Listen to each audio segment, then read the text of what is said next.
अगर आपने बच्चों से संवाद बना के नहीं रखा तो बच्चे आपसे दूर होते जाएंगे। फिर नहीं कहना कि बच्चे हमारे कहना नहीं पेन और पैड बहुत जरूरी है।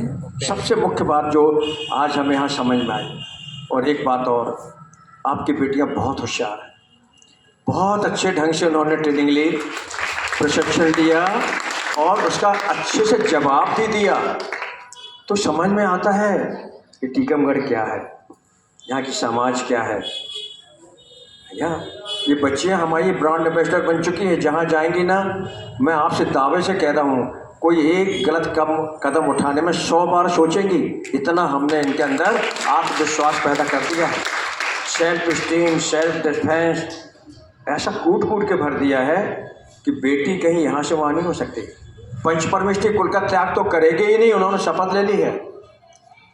बस आपको सोचना है कि बेटी को हमें समय अनुकूल कैसे हम कैरियर उनका बन जाए और उनका लाइफ पार्टनर अच्छा मिल जाए। उसमें अगर आपने देरी की, क्योंकि ये देखा गया है कि बहुत बच्ची 22-23 साल तक तो कैरियर बना लेती है, 24 साल तक। फिर वो कहती है मम्मी आपने हमें इतना पढ़ाओ है पापा, तो हम का 2-3 साल नौकरी नहीं कर लें। तो हो बेटा कर लो। तो वे बिल्ला जो 24 साल की आती है वे 27 साल की हो गई। फिर आप कहते हो कि अब ब्याह करना है, बेटा ब्याह करना है तो ढूंढो। तो 2 साल तो मैं ढूंढ में लग गए। आपको पैसे वाला घर चाहिए, आपको शहरसाला वाला चाहिए और अच्छी आसंदी वाला चाहिए, पैकेज वाला चाहिए। तो ढूंढते ढूंढते आपने 28-29 साल की बेटियां कर ली। अब ये बतलाओ कि आपको लड़के कहाँ मिलेंगे। एजुकेशन का भी फर्क है। क्या है, आपने बेटियों को बहुत टेक्निकल एजुकेशन दे दिया। अब कितने संतान होते हैं, 1 या 2, 3। तो बेटे अगर भय तो भैया हमारी दुकानदारी कौन संभाले। तो उनको दुकानदारी के संभालने के हिसाब से आपने MA M.Com ऐसा पढ़ा दिया।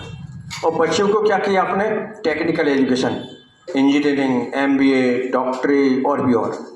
तो अब ये बताओ, ये जो टेक्निकल पढ़ने वाली बेटियों को जो आपने पढ़ा दिया है, उनके लिए वर कहाँ से लाओगे आप।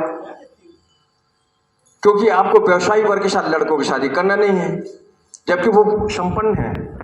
लेकिन वो लड़की तो हमें इतनी टेक्निकल पढ़ी हुई है और हम क्या MA M.Com वालों के साथ ब्याह कर दें का। तो आप लड़का तलाशना शुरू करते हो, जबकि लड़के हैं नहीं हैं। क्योंकि लड़कों को आपने वैसा पढ़ाया नहीं जैसे लड़कियां पढ़ना चाहती। और वे लड़का भी हमारे ऐसे हैं कि उनको दुनिया भर की बातें करने हैं, तो वे ज़्यादा पढ़ नहीं पाते। बेटियाँ हमारी होशियार हैं तो वे अच्छे पढ़ जाती। तो आप ये बताओ, ऐसे बेटियों के लिए हम वर कहाँ से लाएंगे। तो क्या हम ऐसी बेटियों को जो हाई एजुकेशन दिलाया है, टेक्निकल एजुकेशन दिलाया है, हम इसे मना नहीं कर रहे, आप दिलाओ, लेकिन उनके लिए वर कहाँ से लाओगे आप। तो क्या दूसरे समाज में देवे लाल हमने पढ़ा हुआ, क्या बेटियों को हमने अपने पैर में कुल्हाड़ी कौन मार रहा है। आप बेटों को भी वैसे एजुकेशन दिलाओ ताकि आपको पैर बच सके। अभी ज्ञानगंज इंजीनियरिंग कॉलेज में तो कर रहे हैं, हमारा पढ़ा रहे हैं, यहाँ के प्रोफेसर आए हैं, तो सपन भैया और सौरभ भैया, हमने जब सर्वे किया महाराज जी, तो इस साल 144 जैन लड़के लड़कियों ने भाग लिया, जिसमें 44 लड़के थे, 100 लड़कियां थीं। अब तुम बताओ इतना अंतर कैसे हम पूरे हैं। उन लड़कियों के लिए हम वर कहाँ से लाए। सोचो, थोड़ा कल्पना करो आप। फिर कहते मोड़ी इतने चली गई, उतने चली गई। वो अपने तो कैरियर बना दो है तो अपना कैरियर देखें। वो बाजू वालों को पैकेज देखे थे कि 50,000 को 5 या 25 लाख को पैकेज उनको है, 25 लाख को हमारा पैकेज है। इतना जात देखे ना पात देखे, वे चली गई बेटा। आप सोचो, थोड़ा जमीनी स्तर पर सोचो। हम देख रहे हैं इसलिए हम बता रहे हैं आपको, और आप गलती कहाँ कर रहे हैं वो बता रहे हैं। नहीं हमारी बिटिया तो ऐसी नहीं है। अरे नहीं है तो क्या करो, कब तक बैठा के रखो तुम। अभी हमने एक परिचय सम्मेलन कराया था, हाईली प्रोफाइल वाला, जो पोस्ट ग्रेजुएट और जो नौकरी में है बेटे बेटियां। आप आश्चर्य करोगे, 172 लड़कियों, 172 रजिस्ट्रेशन आए, जिसमें तो